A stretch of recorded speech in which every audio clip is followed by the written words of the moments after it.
অন্তত একটা কথা মনে রাখতে হবে যে ভারত কখনোই শেখ হাসিনাকে বাংলাদেশে ফেরত পাঠাবে না। কারণ হচ্ছে শেখ হাসিনার এই বক্তব্যটা শুনেন। আমরা ভারতকে যে দিয়েছি সেটা ভারত সারা জীবন মনে রাখবে।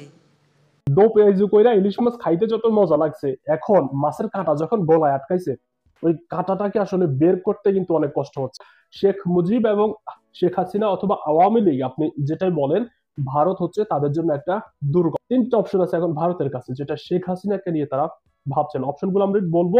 এটা হচ্ছে দৈনিক যুগান্তরের খবর। দর্শক, খবরটা সরাসরি কিন্তু বিভিন্ন রাজনৈতিক বিশ্লেষক এবং ভারতের কূটনৈতিক যারা আছেন তাদের বরাত দিয়ে কিন্তু আসছে। একটু পুরনো ইতিহাসে আমরা ফিরে যাই।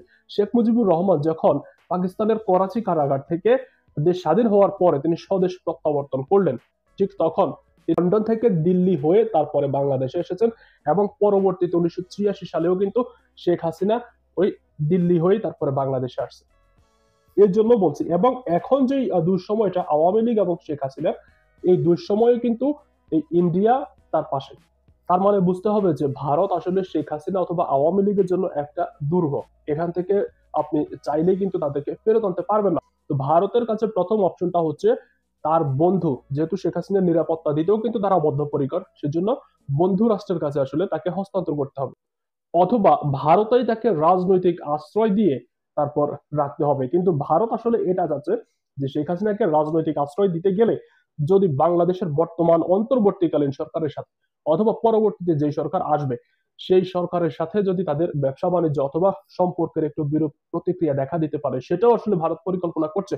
কিন্তু তারপরেও ভারতের বেশ কিছু কূটনীতিক আছেন এবং রাজনীতিবিদ আছেন যারা বলছেন যে শেখ হাসিনা এবং আওয়ামী লীগের জন্য তারা যে কোনো কিছু করতে প্রস্তুত আছেন এবং বাংলাদেশের সাথে সম্পর্ক ক্ষুণ্ণও হবে না।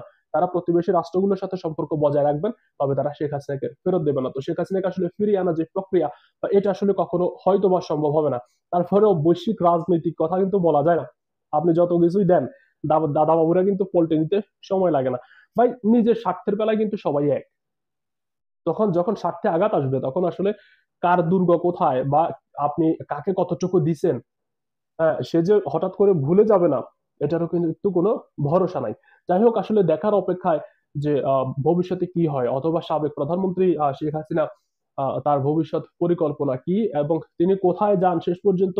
আসলে তাকে ফিরিয়ে আনার তো আসলে কোনো প্রশ্নই আসে না। কারণ হচ্ছে আপনি দেখেন যে শেখ হাসিনা গত 16 বছরে অনেক চেষ্টা করছে তারেক রহমানকে লন্ডন থেকে ফিরিয়ে আনার জন্য, কিন্তু পারে নাই।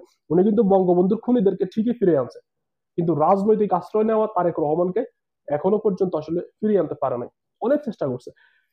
সেই দৃষ্টিকোণ থেকে বলি যে ভারত যেখানে তাদের একটা দুর্গ, ওই দুর্গ থেকে তাকে আসলে বের করে আনাটা, এটা অনেকটা কঠিন থেকে কঠিনতর কাজ হবে। আশা করি আপনারা বুঝতে পেরেছেন। ভালো থাকবেন, সুস্থ থাকবেন। আল্লাহ হাফিজ।